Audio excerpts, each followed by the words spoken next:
Welcome to Explore EduTech. This is Mohammad Rehan.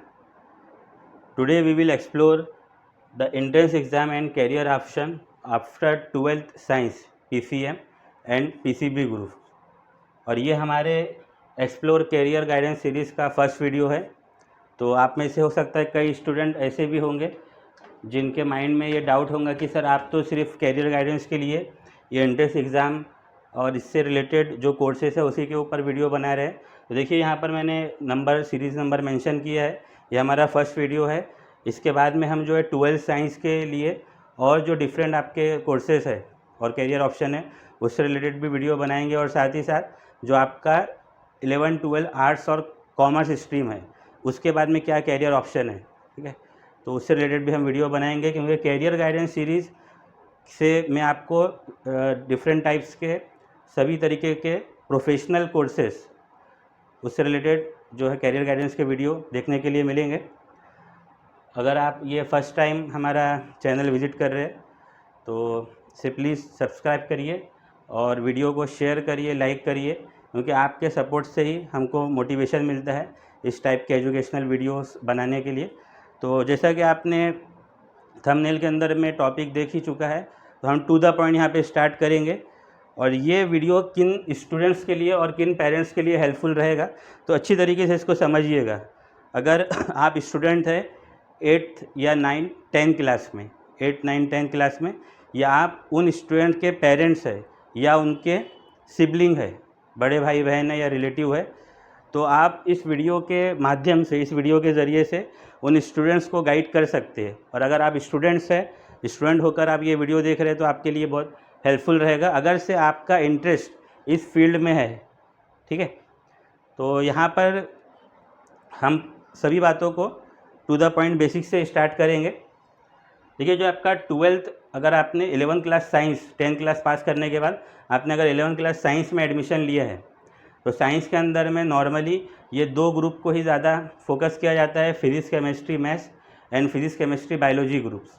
और इन group से related आप यहाँ पे देख सकते हैं जो मैंने कैटेगराइज किया है एंट्रेंस एग्ज़ाम को, और उससे रिलेटेड जो उसके बाद में एंट्रेंस एग्ज़ाम के बाद में आप जो प्रोफेशनल डिग्री कोर्सेज में एडमिशन ले सकते हैं, ठीक है। वन बाय वन इसको स्टार्ट करेंगे। इसको देख के बहुत ज़्यादा कंफ्यूज मत होइए कि सर ये आपने किस तरीके से इतना डिटेल चार्ट बना दिया, इसमें हमको कुछ चीज़ें समझ में नहीं आ रही है। मैं आपको पूरा टू द पॉइंट स्टार्ट करूँगा, वीडियो में आखिरी तक बने रहिए, हर आपका यहाँ पे डाउट क्लियर होगा, ठीक है।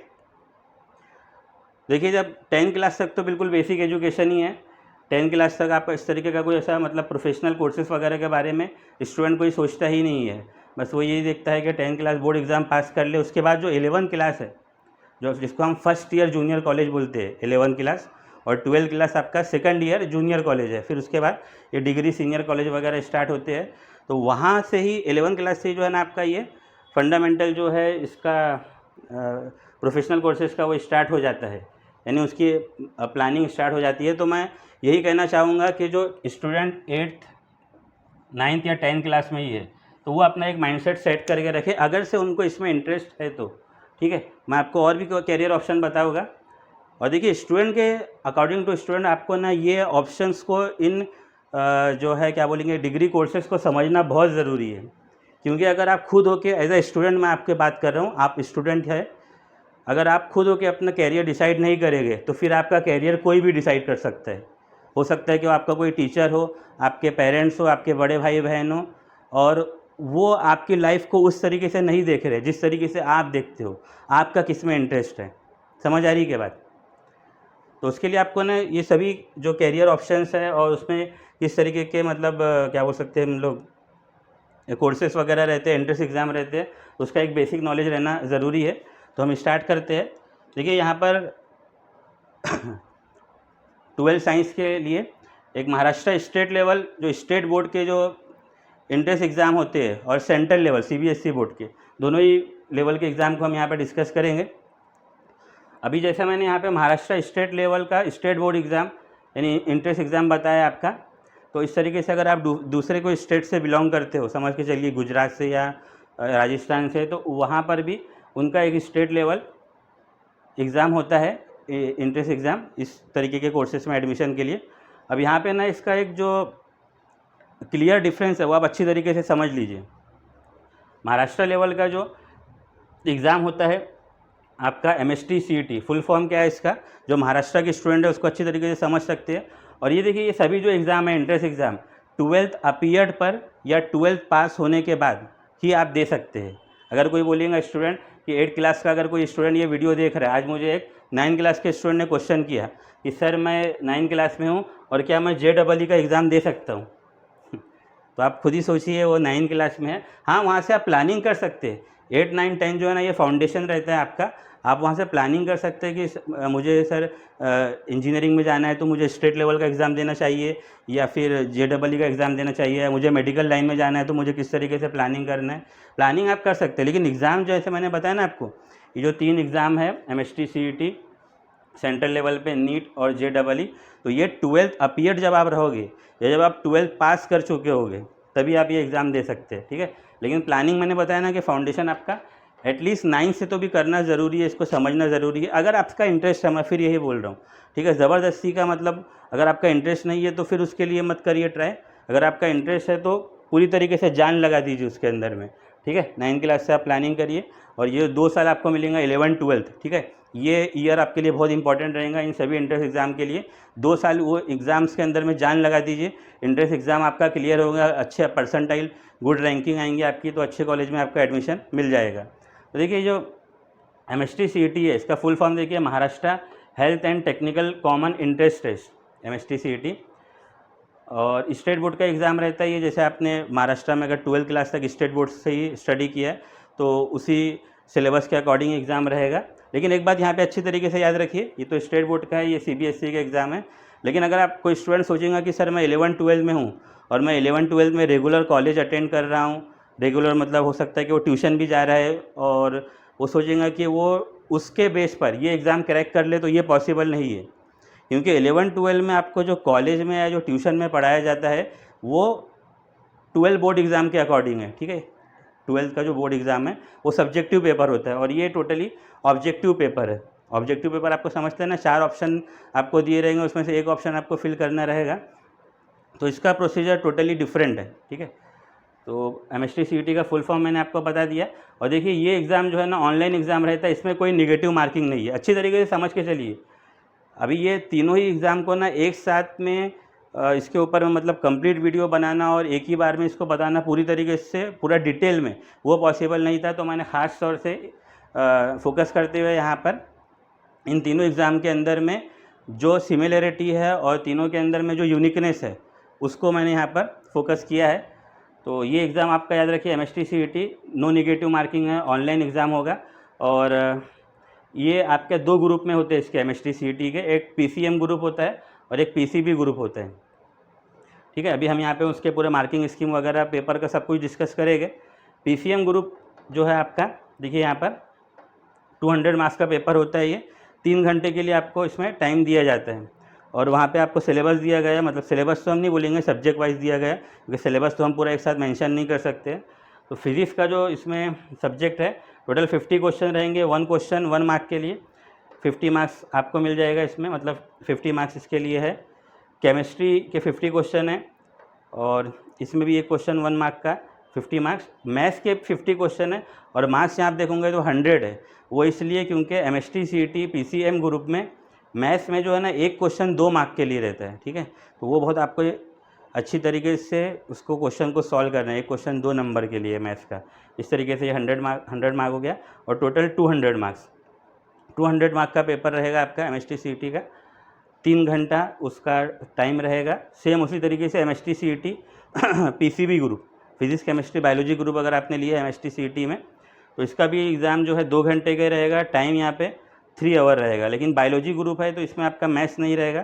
देखिए, फिजिक्स केमिस्ट्री तो कॉमन है, 50-50 क्वेश्चन 50-50 मार्क्स के लिए, और मैथ्स की जगह यहाँ पे जूलॉजी रहेगा 50 मार्क्स के लिए, बॉटनी रहेगा 50 मार्क्स के लिए। ऐसे टोटल 200 मार्क्स का पेपर रहेगा। अच्छी तरीके से समझ लीजिए, जो MST CET का पेपर है इसमें कोई भी निगेटिव मार्किंग नहीं होती है, नो निगेटिव मार्किंग। और ये एग्ज़ाम ऑनलाइन रहेगा। अभी हो सकता है आप में से कई स्टूडेंट ने ऑनलाइन एग्ज़ाम नहीं दिए होंगे। जब फर्स्ट टाइम आप ये एग्ज़ाम दोगे ऑनलाइन, कंप्यूटर पे जब आप बैठोगे, देखिए ऑनलाइन और ऑफलाइन एग्ज़ाम में ना एक थोड़ा सा डिफरेंस देखने में आता है। जैसे ऑफलाइन अगर एग्ज़ाम है, मेरे साथ बात समझ के चलिए, ये मेरा ये है क्वेश्चन पेपर है। अगर ऑफलाइन एग्ज़ाम है मेरा, तो मैं एक साथ ना 2-3 क्वेश्चन को देख सकता हूँ, ठीक है, एक साथ मुझे क्वेश्चन दिख जाएंगे।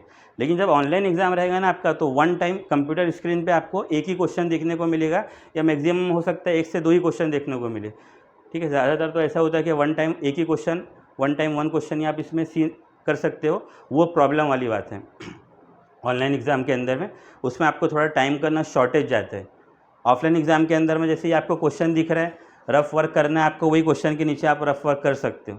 लेकिन ऑनलाइन एग्ज़ाम के अंदर में आपको क्वेश्चन दिख रहा है, समझ के चलिए न्यूमेरिकल क्वेश्चन है, रफ वर्क आपको करना है, तो आपको अलग से शीट प्रोवाइड किया जाएगा, फिर आप वो क्वेश्चन देखोगे, उसके अंदर में क्या वैल्यू है वो लिखोगे रफ शीट पे, तो इसमें थोड़ा टाइम कंज्यूम होता है। तो अगर आप फर्स्ट टाइम ऑनलाइन एग्ज़ाम देने वाले हैं ना, तो इसका मॉक टेस्ट होता है, ठीक है। इसका जो CET सेल है, महाराष्ट्र स्टेट बोर्ड का जो CET सेल है, जो इस तरीके के CET एग्ज़ाम कंडक्ट कराता है, वहाँ पे ना मॉक टेस्ट अवेलेबल है, वो ज़रूर से दीजिएगा। क्योंकि डायरेक्ट जाकर अगर आपने ये ऑनलाइन एग्ज़ाम में बैठ गए, तो आप बोलोगे सर ये हमारे साथ कैसा हो गया कि एक बार में एक ही क्वेश्चन देखने को मिल रहा है, और वहाँ पे जो टाइमर चलते रहता है, इतनी जल्दी टाइम जाएगा आपको समझ ही नहीं आएगा। आप घड़ी देखकर क्वेश्चन सॉल्व करते हुए आए होगे अभी तक। नॉर्मली क्वेश्चन पेपर में स्कूल लेवल पे यही होता है ना, घड़ी रहती है हमारे पास, लेकिन यहाँ पे कोई घड़ी नहीं रहेगी, कंप्यूटर स्क्रीन पे टाइमर चलते रहेगा, और कब वो टाइमर ख़त्म हो जाएगा आपको पता ही नहीं चलेगा। इसलिए ये देने के पहले आपको मॉक टेस्ट, ठीक है, मॉक टेस्ट का प्रॉपर प्रैक्टिस करना बहुत ज़्यादा ज़रूरी है, ठीक है। अब देखिए यहाँ पे जो PCM ग्रुप है, मैं कोशिश कर रहा हूँ कि शॉर्ट में वीडियो बनाऊँ, ज़्यादा डिटेल ना हो, ताकि आपको इसके अंदर में टू द पॉइंट चीज़ें समझ में आए। PCM ग्रुप जो है महाराष्ट्र में किया जाता है, स्पेशली ख़ास तौर से महाराष्ट्र लेवल के जो BE BTech कॉलेज है, ठीक है, इसमें गवर्नमेंट कॉलेज भी आते हैं, महाराष्ट्र स्टेट गवर्नमेंट के जो गवर्नमेंट कॉलेजेस है और प्राइवेट कॉलेजेस, क्योंकि आपका जितना परसेंटाइल इसमें हाई रहेगा, तो गवर्नमेंट कॉलेजेस में सिलेक्शन के आपके उतने चांसेस हैं। तो PCM ग्रुप जो किया जाता है, PCM ग्रुप का जो एग्ज़ाम दिया जाता है MST CET का, 11-12 साइंस के जो स्टूडेंट ये एग्ज़ाम देते हैं, तो BE बैचलर ऑफ इंजीनियरिंग या फिर bachelor of technology, in courses में एडमिशन के लिए वो एग्ज़ाम देते हैं। अब देखिए BE BTech में भी ना डिफरेंट ब्रांचेस अवेलेबल है, और जो इंजीनियरिंग की एक ब्रांच है ना, वो अपने आप में खुद एक दुनिया हुआ करती है। तो अभी हम उसके एक एक ब्रांच के बारे में तो अभी हम डिस्कस नहीं कर सकते, जैसा कि मैंने बताया है कि अभी हमारे फर्स्ट सीरीज़ ही वीडियो है, आगे हम डिफरेंट और भी करियर ऑप्शन को डिस्कस करेंगे। तो ये तो आपको समझ में आ गया। जो PCB ग्रुप है MST CET का, जो स्टूडेंट 11-12 साइंस के हैं, फिजिक्स केमिस्ट्री बायोलॉजी से जो CET का एग्ज़ाम देते हैं, तो देखिए नॉर्मली उनके लिए बस मतलब जो मेजर ऑप्शन है, मेजर जो कोर्सेज़ हैं, उन कोर्सेज़ को मैंने यहाँ पे मेंशन किया है। इसके अलावा और भी कोर्सेज़ अवेलेबल है PCB ग्रुप के अकॉर्डिंग। तो एक ये कोर्स है आपका BSc फॉरेस्ट्री। अभी आप बोलोगे सर ये BSc फॉरेस्ट्री ये किस तरीके का कोर्स है, क्या हमको जंगल में छोड़ दिया जाएगा? नहीं, उस तरीके का कुछ नहीं है। फॉरेस्ट्री मतलब ये जो ऐसे आपके फॉरेस्ट डिपार्टमेंट के अंडर में, उनके निगरानी के उनके सुपरविज़न में जो एक फॉरेस्ट एरिया रहता है, फॉरेस्ट लैंड रहता है, वहाँ पर आपको जो है एज अ रिसर्च के तौर पर, और वहाँ पे जो फॉरेस्ट के जो डिफरेंट ये है स्पीसीज़ है पेड़ पौधों की, उसके अकॉर्डिंग आपको फिर उसमें स्टडी वगैरह करना रहता है। तो मतलब पर्टिकुलरली साइंटिफिक रिलेटेड ही वो आपका कोर्स है BSc फॉरेस्ट्री।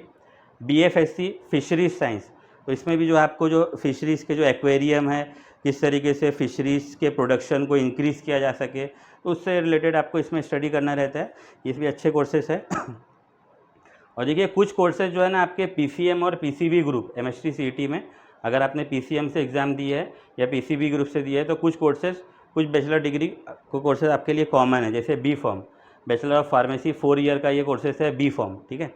D Pharm की बात नहीं कर रहा हूँ मैं, डिप्लोमा इन फार्मेसी, ये B Pharm है, बैचलर ऑफ फार्मेसी, ठीक है। तो इसमें भी आप केमिस्ट बनते हो या ड्रगिस्ट बन सकते हो। केमिस्ट मतलब आपको पता ही है, जो मेडिकल शॉप पे जो ओनर रहते हैं मेडिकल शॉप के, और ड्रगिस्ट जो मेडिसिन वगैरह प्रिपेयर करते हैं। BSc एग्रीकल्चर, ये इसको भी छोटा कोर्स मत समझिए, BSc एग्रीकल्चर, इसको आप बोलोगे सर ये सिर्फ किसानी है, किसानी नहीं है। इसके अंदर में एग्रीकल्चरल साइंस, किस तरीके से ग्रीन रिवॉल्यूशन हुआ है, और कैसे जो हम डिफरेंट टाइप्स के जो क्रॉप्स है, फसल वगैरह, उसको और ग्रो कर सकते हैं, इम्प्रूवमेंट कर सकते हैं उनमें, और बीएससी हॉर्टिकल्चर, हॉर्टिकल्चर मतलब आपको पता ही है जो गार्डनिंग वगैरह है, उसके अंदर में भी डिफरेंट टाइप्स के आपके जो पेड़ पौधे वगैरह है उसके अंदर में उसके अकॉर्डिंग उसमें रिसर्च वगैरह किया जाता है। तो ये इतने सब कोर्सेज़ वगैरह आपके लिए अवेलेबल है, ठीक है। तो इस तरीके से MST CET। और देखिए यहाँ पे जो आपका 12th क्लास में ना मिनिमम 50% हो रहना बहुत ज़रूरी है इन कोर्सेज़ में, अगर आप एडमिशन लेना चाहते हो एंट्रेंस एग्ज़ाम के बाद में। एंट्रेंस एग्ज़ाम के लिए नहीं बोल रहा हूँ मैं, एंट्रेंस एग्ज़ाम जैसे 12th अगर अपीयर्ड है तो वहाँ तो परसेंटेज बना ही नहीं है ना आपका, लेकिन 12th क्लास में आपका मिनिमम 50% रहना ज़रूरी है, कंपलसरी है, ठीक है, इन कोर्सेज़ में एडमिशन होने के लिए। ये जनरल कैटेगरी की मैं बात कर रहा हूँ 50%। अभी जो OBC SC ST कैटेगरी है तो उनमें जो है परसेंटेज का रिलैक्सेशन है, ये जनरल कैटेगरी का है।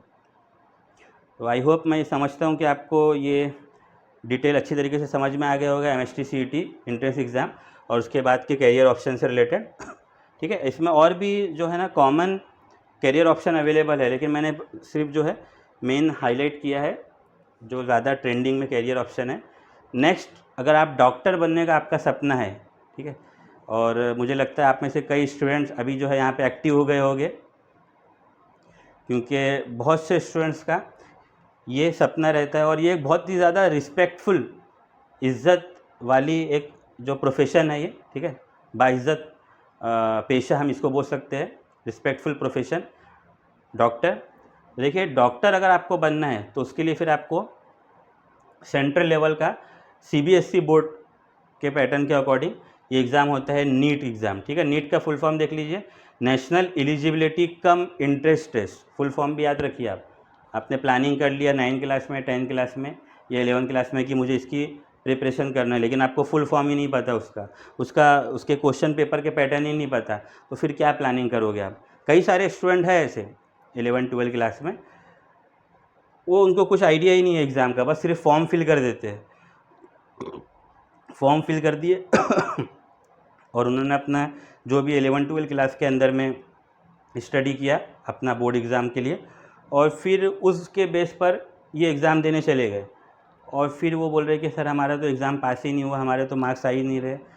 आपको ना प्लानिंग करना ज़रूरी है। पहले तो मैं सबसे पहले तो यही बोल रहा हूँ, आप देखिए कि आपका इंटरेस्ट है क्या इसमें, ठीक है। इंटरेस्ट है तभी इसके लिए मेहनत करिए, नहीं तो और दूसरे करियर ऑप्शन भी अवेलेबल है, ठीक है। तो ये बहुत रिस्पेक्टफुल प्रोफेशन है डॉक्टर का, ठीक है।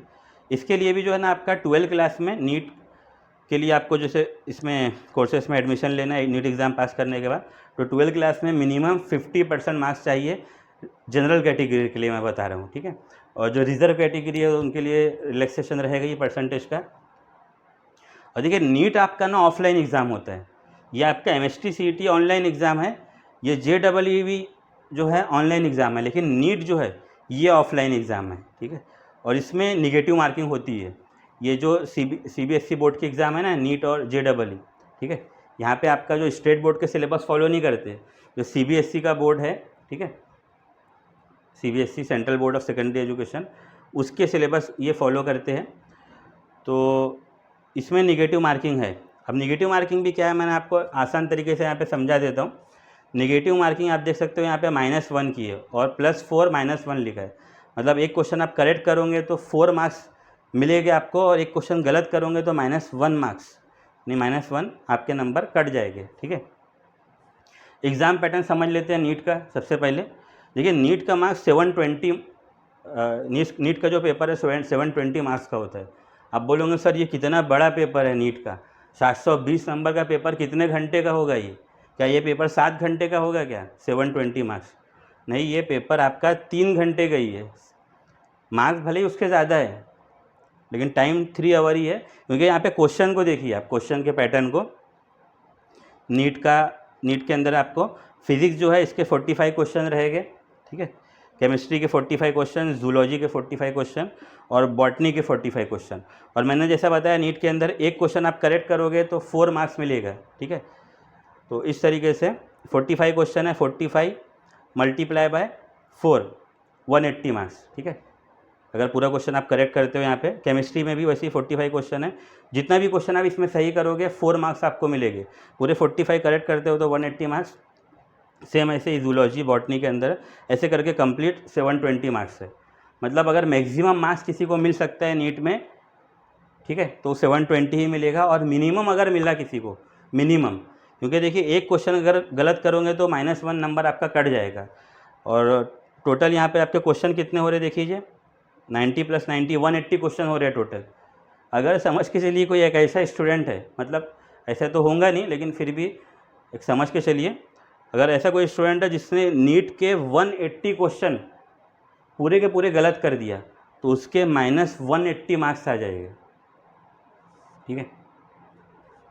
निगेटिव ऑप्शन जो है ना, यहाँ पे निगेटिव आपको सिर्फ -1 है एक क्वेश्चन गलत करने पे, सही करोगे तो +4 नंबर मिलेगा। और अगर आप क्वेश्चन अटेम्प्ट ही नहीं करोगे तो ना पॉजिटिव ना नेगेटिव, वो कुछ उसका कुछ भी मतलब वैल्यू नहीं रहेगा। क्वेश्चन आप अटेम्प्ट ही नहीं कर रहे हो तो ना तो आपको नंबर मिलेगा ना नंबर कम होगा, ठीक है।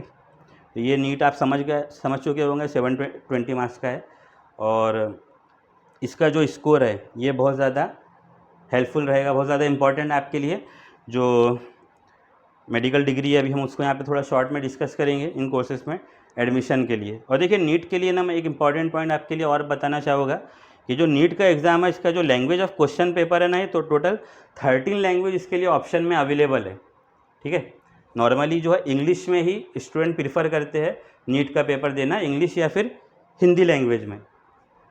लेकिन इंग्लिश और हिंदी लैंग्वेज के अलावा गुजराती, उर्दू, मराठी, ठीक है, तमिल, इस तरीके की भाषाएं भी आपके लिए अवेलेबल है नीट के अंदर, अगर आप उन लैंग्वेज में एग्ज़ाम देना चाहे तो, ठीक है। ऐसे करके टोटल 13 लैंग्वेज अवेलेबल है, नोटिफिकेशन में पूरी 13 लैंग्वेज की लिस्ट है। लेकिन प्रीफरेबली भी जो है ज़्यादातर जो स्टूडेंट प्रीफर करते हैं इंग्लिश लैंग्वेज में, क्योंकि इसमें जो टेक्निकल टर्म्स आती है ना, केमिस्ट्री, जूलॉजी, फिजिक्स, बॉटनी में जो टेक्निकल टर्म्स आती है, तो वो इंग्लिश में अच्छी तरीके से समझ पाते हैं, या हिंदी में, हिंदी के अंदर में भी वो जो हिंदी मीडियम से स्टूडेंट्स हैं वो उसके अंदर समझ पाते हैं। लेकिन अगर आपका रीजनल लैंग्वेज है, जैसे अगर किसी का मदर टंग उर्दू है और वो उर्दू के अंदर में इसकी स्टडी कर सकता है, तो कोई प्रॉब्लम नहीं है। उर्दू में नीट का एग्ज़ाम, मराठी, अगर किसी का मदर टंग मराठी है, वो मराठी में इसका स्टडी करना चाहता है, स्टडी कर सकता है, तो मराठी मीडियम में आप नीट का 720 मार्क्स का एग्ज़ाम दे सकते हैं, ठीक है। ये अच्छी तरीके से याद रखिएगा। अब नीट एग्ज़ाम जैसे आपका जैसा स्कोर रहेगा तो उसके अकॉर्डिंग ये मेडिकल डिग्री है, ठीक है। इसको भी हम आगे जो है डिटेल में डिस्कस करेंगे, लेकिन यहाँ पे शॉर्ट में मैं आपको बस कुछ मेडिकल डिग्री रिलेटेड इन्फॉर्मेशन बता देता हूँ। जैसे सबसे जो फर्स्ट नंबर पे जो प्रेफरेंस रहता है किसी भी स्टूडेंट का डॉक्टर बनने के लिए, तो वो MBBS डिग्री ही परस्यू करना चाहता है, bachelor of medicine, bachelor of surgery. Next यहाँ पर आपका BDS, बहुत से स्टूडेंट सेकंड नंबर पे BDS को प्रीफर करते हैं, बैचलर ऑफ डेंटल सर्जन। और BAMS है bachelor of Ayurvedic medicine and surgery, BHMS bachelor of homeopathic medicine and surgery, BOMS bachelor of यूनानी मेडिसिन एंड सर्जरी, इसके लिए आपका उर्दू लैंग्वेज आना ज़रूरी है। BSMS, देखिए इसके बारे में हो सकता है आप में से बहुत से स्टूडेंट को इन्फॉर्मेशन नहीं होगा कि सर इस तरीके का भी कोई मेडिकल डिग्री होता है। BSMS बैचलर ऑफ सिद्ध मेडिसिन एंड सर्जरी, सिद्ध मेडिसिन। तो ये जो सिद्ध मेडिसिन है ना, ये इंडिया का एक ट्रेडिशनल, पुराना एक इंडिया का सिस्टम ऑफ मेडिसिन है, ठीक है। जैसे हमारा आयुर्वेदा है इंडिया का ट्रेडिशनल, योग है आयुर्वेदा योग, उस तरीके से सिद्ध मेडिसिन करके भी एक हमारा ट्रेडिशनल मेडिकल तरीके का डिपार्टमेंट हम बोल सकते हैं, मेडिकल सिस्टम रहा है हमारे इंडिया का, जो स्पेशली बिलोंग करता था तमिलनाडु से। बैचलर ऑफ सिद्ध मेडिसिन एंड सर्जरी, उसके रिलेटेड बैचलर डिग्री अवेलेबल है। BVSC and AH bachelor of veterinary science and animal husbandry, मतलब जो एनिमल के जो डॉक्टर रहते हैं, जानवरों के जो डॉक्टर रहते हैं, BVSC एंड AH, तो इसको भी ये करते हैं कई कोर्सेज। अब आप बोलोगे सर जानवरों का डॉक्टर बन के क्या करेंगे, तो कोर्सेज है वो अवेलेबल है। जानवरों के डॉक्टर भी आप देखोगे ज़रूरी है, ठीक है, क्योंकि अगर किसी का समझ के चलिए पोल्ट्री फार्म है, किसी का गोट फार्म है, या आपका काऊ फार्म है, ठीक है, गाय वगैरह आपने पाल के रखे है, वहाँ पे अगर जानवरों को प्रॉब्लम जाएगा तो क्या करेंगे आप, ठीक है। इन्हीं डॉक्टर को प्रीफर करेंगे ना। ये एमबीबीएस डॉक्टर को तो फ़ोन नहीं लगाएंगे कि मेरी गाय ने उल्टी कर दिया या मेरी जो है मुर्गी के पेट में दर्द है, इनको तो फ़ोन नहीं कराएंगे। उसके लिए तो फिर आपको ये bachelor of veterinary science and animal husbandry इन्हीं डॉक्टर की ज़रूरत पड़ेगी ना। और इसके साथ ही साथ नीट के थ्रू आप पैरामेडिकल कोर्सेज़ में भी अप्लाई कर सकते हैं, पैरामेडिकल कोर्सेज़ में भी जा सकते हैं। जैसे यहाँ पे कुछ मैंने पैरामेडिकल कोर्सेज़ के बारे में बताया। बीपीटी, बैचलर ऑफ फिजियोथेरेपी, बहुत ही ज़्यादा ट्रेंडिंग में ये कोर्स है, बैचलर ऑफ फिजियोथेरेपी। आप देखते हो आज के टाइम पे जो है ना, बहुत से ऐसे यंग पर्सन भी है, ओल्ड एज पर्सन तो है, बूढ़े लोग, लेकिन यंग लोग भी है जिनके मतलब ऐसे कमर में दर्द है, हाथ पाँव में दर्द, यानी उनके मांसपेशियों में दर्द रहता है, घुटने में दर्द हो जाता है, और वो एलोपैथिक मेडिसिन से जल्दी कवर नहीं हो पाता है, तो उनको फिर डॉक्टर जो है फिजियोथेरेपी के लिए रिफ़र करता है, जो फिजियोथेरेपिस्ट रहते हैं, ठीक है, पैरामेडिकल कोर्सेज़ के अंडर में वो आते हैं। और BOT, bachelor of occupational therapy, अब इसमें देखिए जो ऐसे काउंसलिंग सेशन करते हैं ये जो डॉक्टर्स हैं, बैचलर ऑफ ऑक्यूपेशनल थेरेपी वाले काउंसलिंग सेशन करते हैं, एक्सरसाइज वगैरह कराते हैं। ये आपका किस तरीके से मतलब आपका लिविंग ऑफ स्टैंडर्ड, आप जो ज़िंदगी गुजार रहे हो उसके अंदर जो आपका हेल्थ इशू है, किस तरीके से उसको इम्प्रूव किया, यानी हेल्थ इशू को दूर किया जा सके, हेल्थ इशू को दूर करके आपकी लाइफ, क्वालिटी ऑफ लाइफ को इम्प्रूव किया जा सके, ठीक है, वो इन कोर्सेज़ के अंदर में जो सिखाया जाता है डॉक्टर्स को, बैचलर ऑफ ऑक्यूपेशनल थेरेपी, ये पैरामेडिकल कोर्सेज़ के अंडर में, ठीक है। अभी मैं ये समझता हूँ कि नीट से रिलेटेड आपको अच्छी तरीके से पूरा इन्फॉर्मेशन समझ में आ गई होगी। इसमें और भी ज़्यादा ऑप्शन है। अभी यहाँ पे ना एक स्टूडेंट का डाउट था कि सर बीएससी नर्सिंग के लिए नीट होना ज़रूरी है क्या, या डायरेक्ट 12 के बेस पे बीएससी नर्सिंग कर सकते हैं?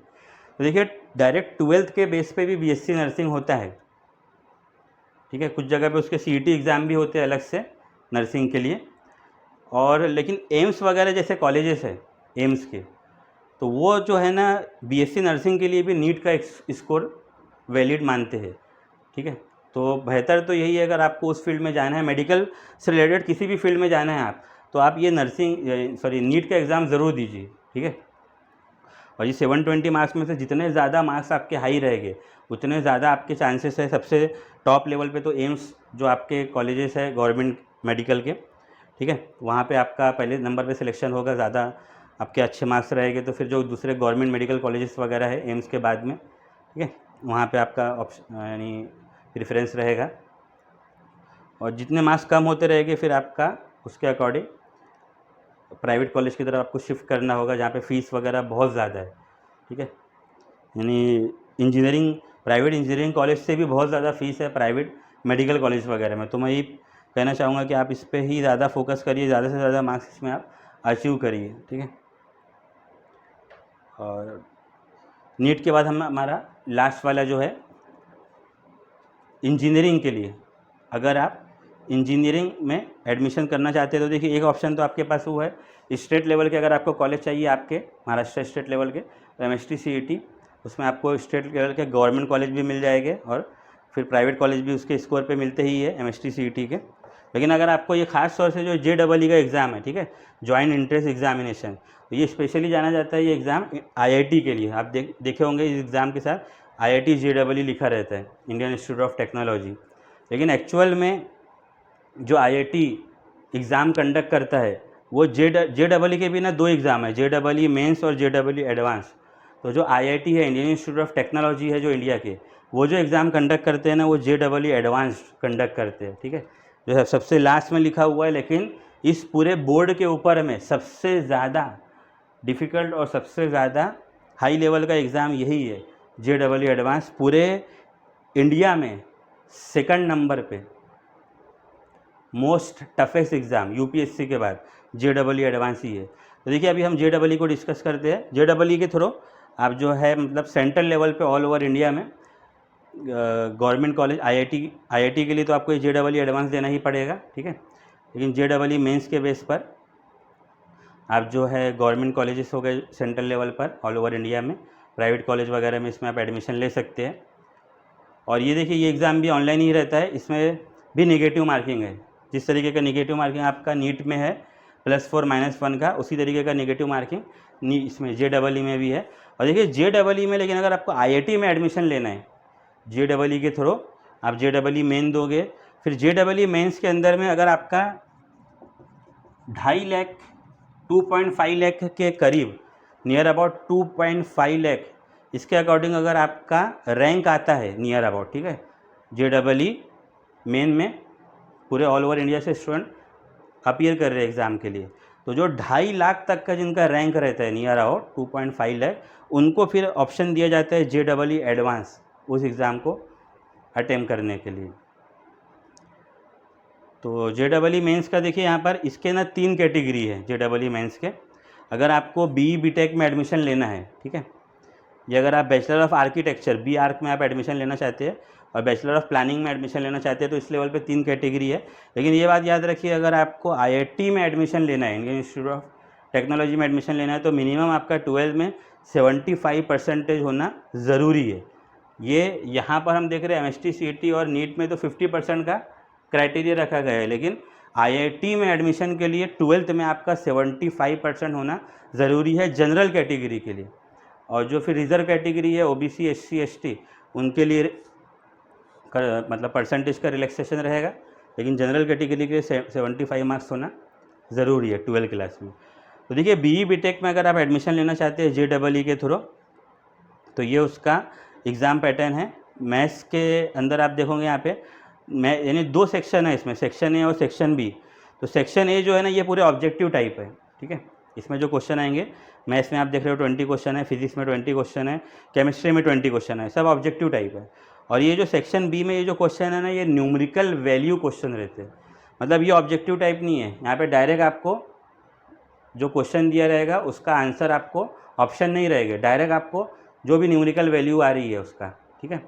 जैसे न्यूमेरिकल रिलेटेड जो क्वेश्चन आते हैं ना, आपको फिजिक्स में आपने देखे होंगे जो न्यूमेरिकल्स वगैरह रहती है, मैथ्स के अंदर न्यूमेरिकल वैल्यू रहते हैं जिसका पर्टिकुलर एक वैल्यू, पर्टिकुलर एक आंसर रहता है। मतलब मैं यहाँ सेक्शन B में ये बोलने की कोशिश कर रहा हूँ कि यहाँ पे आपको ऑप्शन नहीं रहेगा, डायरेक्ट आपको यहाँ पे आंसर फिल करना रहेगा, ठीक है। तो सेक्शन B में आपके न्यूमेरिकल वैल्यू के टोटल 5-5 क्वेश्चन है फिजिक्स केमिस्ट्री मैथ्स में, ऐसे करके 25 क्वेश्चन है, ठीक है। और क्वेश्चन अगर एक क्वेश्चन अगर आप करेक्ट करोगे तो 4 मार्क्स आपको मिलेंगे। यहाँ पे भी वही +4 -1 का नेगेटिव मार्किंग है, ठीक है। एक क्वेश्चन करेक्ट करोगे तो +4 मार्क्स मिलेंगे, यहाँ से भी एक क्वेश्चन करेक्ट करोगे तो +4 मार्क्स मिलेंगे। एक क्वेश्चन गलत करोगे तो -1 मार्क्स कट जाएंगे, ठीक है। -1 मार्क्स आपके, यानी 1 मार्क्स माइनस हो जाएगा, 1 मार्क्स यहाँ पे माइनस हो जाएगा। क्वेश्चन अटेम्प्ट नहीं करोगे तो ना तो मार्क्स आपको मिलेंगे, ना ही मार्क्स आपके कम होंगे, ठीक है। इस तरीके से 2 सेक्शन है, यानी नीट के अंदर में ऐसा सेक्शन नहीं था, लेकिन नीट में टोटली ऑब्जेक्टिव टाइप क्वेश्चन है आपको, लेकिन इसमें जो JEE है यहाँ पे सेक्शन A सेक्शन B, ठीक है, ये मैंने मेंशन कर दिया आपको। 20 क्वेश्चन तो ऑब्जेक्टिव टाइप ही है, बस ये 5 क्वेश्चन जो है ये न्यूमेरिकल वैल्यू क्वेश्चन है, यहाँ पे आपको ऑप्शन नहीं है। और देखिए 25 क्वेश्चन है टोटल, और एक क्वेश्चन पे 4 मार्क्स, मतलब 25 × 4 100 मार्क्स, ठीक है। जैसे फिजिक्स में, मैथ्स में 100 मार्क्स है, फिजिक्स में 100 मार्क्स, केमिस्ट्री में 100 मार्क्स। तो IIT JEE का जो क्वेश्चन पेपर रहता है वो टोटल 300 मार्क्स का रहता है 3 घंटे का, और टोटल 75 क्वेश्चन है, ठीक है। 75 क्वेश्चन में भी क्या पैटर्न है वो मैंने आपको बता दिया यहाँ पर। अब अगर कोई बोलेगा सर मुझे तो बैचलर ऑफ आर्किटेक्चर करना है, ये 5 ईयर का कोर्स है, 5 साल का, ठीक है, और बहुत ही रिस्पेक्टफुल कोर्स है ये भी, बैचलर ऑफ आर्किटेक्चर, ठीक है। इसमें आप देखोगे यानी कि आर्ट और ड्राइंग दोनों का कॉम्बिनेशन ही है, ठीक है। इसको शॉर्ट में हम लोग सिविल इंजीनियर बोल सकते हैं, लेकिन सिविल इंजीनियर से ये ऊपर ही रहते हैं बैचलर ऑफ आर्किटेक्चर। इसमें आपको फिजिक्स केमिस्ट्री पढ़ने की ज़रूरत नहीं है इसके एंट्रेंस एग्ज़ाम में। इसके एंट्रेंस एग्ज़ाम में देखिए मैथ्स आपका 20+5, जैसे मैंने यहाँ पे आपको बताया था 20+5, सेम उसी पैटर्न पे रहेगा। 20 question objective, 5 numerical values question, और इस तरीके से टोटल मैथ्स आपका 100 मार्क्स का रहेगा। यहाँ पे आपका एप्टीट्यूड के 50 क्वेश्चन रहते हैं 200 मार्क के लिए। और ड्राइंग टेस्ट आपका यहाँ पे ऑनलाइन नहीं होगा, वो तो ऑफलाइन ही रहता है। इसके 2 क्वेश्चन होंगे, ये 100 मार्क्स का। तो इस तरीके से जो बैचलर ऑफ आर्किटेक्चर का आपका जो एंट्रेंस एग्ज़ाम होता है IIT JEE का, ठीक है, वो आपका 400 मार्क्स का वो क्वेश्चन पेपर रहता है, और 3 घंटे का टाइम दिया रहेगा। ऐसा नहीं कि 400 मार्क का पेपर है तो आपको टाइम बढ़ा दिया जाएगा, 3 घंटे के अंदर ही करना रहेगा आपको। सेम उसी तरीके से bachelor of planning B plan, अगर आपको इस कोर्स में इनरोलमेंट, यानी इस कोर्स में अगर आपको डिग्री परस्यू करना है, बैचलर ऑफ प्लानिंग, ये भी बहुत अच्छा कोर्स है। कई सारे जो ये है आपके कंपनीज़ है, इंडस्ट्री वगैरह है, वहाँ पे बैचलर ऑफ प्लानिंग इंजीनियर जिसको हम बोलते हैं, जो कि एक्चुअल में पूरा प्लान का कैसा, मतलब आपका प्लांट कैसा सेटअप होगा, किस तरीके से वहाँ पे ऑपरेशन रन होगे, तो वो सब पूरा प्लानिंग करते हैं जो प्लानिंग इंजीनियर है। बहुत इंपॉर्टेंट पोस्ट है वो भी। तो बैचलर ऑफ प्लानिंग अगर आप ये डिग्री परस्यू करना चाहते हैं, ठीक है, तो इसमें आपका जो इंट्रेंस एग्ज़ाम है, मैथ्स तो देखिए, मैथ्स तो यहाँ पे बिल्कुल कंपलसरी ही है, 20+5 के पैटर्न में 100 मार्क्स के लिए, जैसे मैंने आपको बताया था। एप्टीट्यूड भी यहाँ पे कंपलसरी है, 50 क्वेश्चन रहेगा 200 मार्क्स का। अब यहाँ पे आपका ड्राइंग टेस्ट नहीं रहेगा बैचलर ऑफ प्लानिंग के इंट्रेंस एग्ज़ाम के लिए। यहाँ पे आपका ड्राइंग टेस्ट की जगह प्लानिंग टेस्ट रहेगा, 25 क्वेश्चन रहेंगे 100 मार्क्स के लिए, ठीक है। और इस तरीके से 400 मार्क्स का ये आपका इंट्रेंस एग्ज़ाम है बैचलर ऑफ प्लानिंग का। इसके लिए भी आपको 3 घंटे का टाइम दिया जाएगा। अभी कोई स्टूडेंट बोलेगा कि सर मुझे ना बैचलर ऑफ आर्किटेक्चर और बैचलर ऑफ प्लानिंग दोनों ही का इंट्रेंस एग्ज़ाम देना है, तो भी आप दे सकते हैं, क्योंकि देखिए यहाँ पर ये मैथ्स और एप्टीट्यूड, ये 2 सब्जेक्ट तो आपके लिए कॉमन है, ठीक है। बस यहाँ पे आर्किटेक्चर के लिए आपका ड्राइंग टेस्ट अलग है और बैचलर ऑफ प्लानिंग के लिए प्लानिंग टेस्ट अलग है, तो ये आप दोनों एक साथ दे सकते हैं। इसमें आपको 3.5 घंटे का टाइम दे दिया जाएगा, 3 आवर एंड 30 मिनट, ठीक है। 3.5 घंटे का टाइम दे दिया जाएगा, आप दोनों ही एग्ज़ाम यहाँ पे दे सकते हैं। फिर आप स्कोर आने के बाद आप डिसाइड करिए कि आपको बैचलर ऑफ आर्किटेक्चर करना है या बैचलर ऑफ प्लानिंग करना है, ठीक है।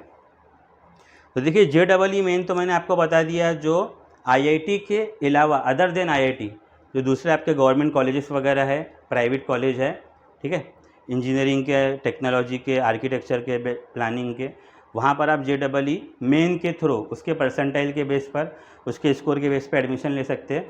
लेकिन आप बोलोगे नहीं सर हमको तो IIT में ही एडमिशन लेना है, तो पहला कंडीशन तो मैंने बता दिया आपको, IIT के लिए एडमिशन लेना है तो 12th में तो 75% चाहिए आपको, ठीक है।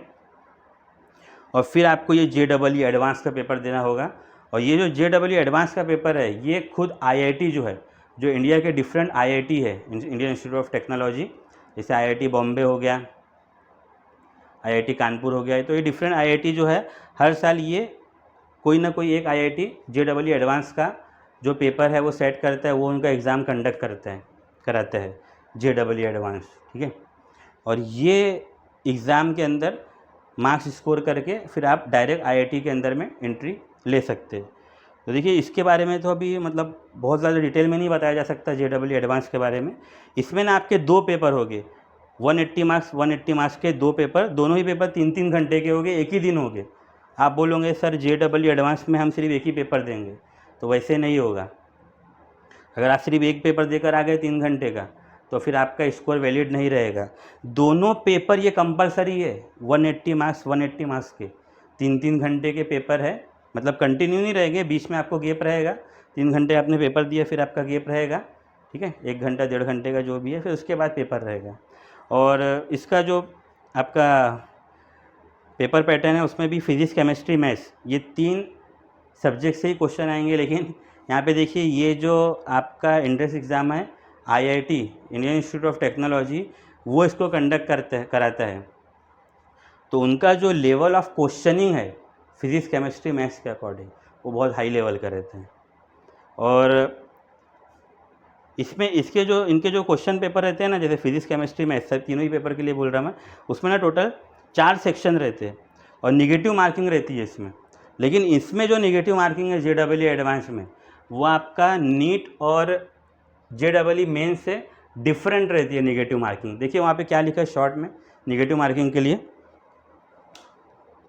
लास्ट में पढ़िए वहाँ पे क्या लिखा है, फुल, पार्शियल या ज़ीरो मार्किंग कंसेप्ट। अब इसका क्या मीनिंग है, full negative marking, partial negative marking या ज़ीरो नेगेटिव मार्किंग कंसेप्ट, इसका मतलब क्या है। अब इसमें देखिए ऐसे क्वेश्चन रहेंगे जिसके 4 ऑप्शन हैं, और हो सकता है कि चारों ऑप्शन ही करेक्ट है, चारों ऑप्शन करेक्ट है। एक क्वेश्चन है उसके 4 ऑप्शन है, चारों ऑप्शन करेक्ट है, आपने चारों ऑप्शन को ही सिलेक्ट कर लिया तो आपको फुल मार्क्स मिल जाएगा उसमें, ठीक है। 4 नंबर का क्वेश्चन है तो 4 मार्क्स मिल जाएगा।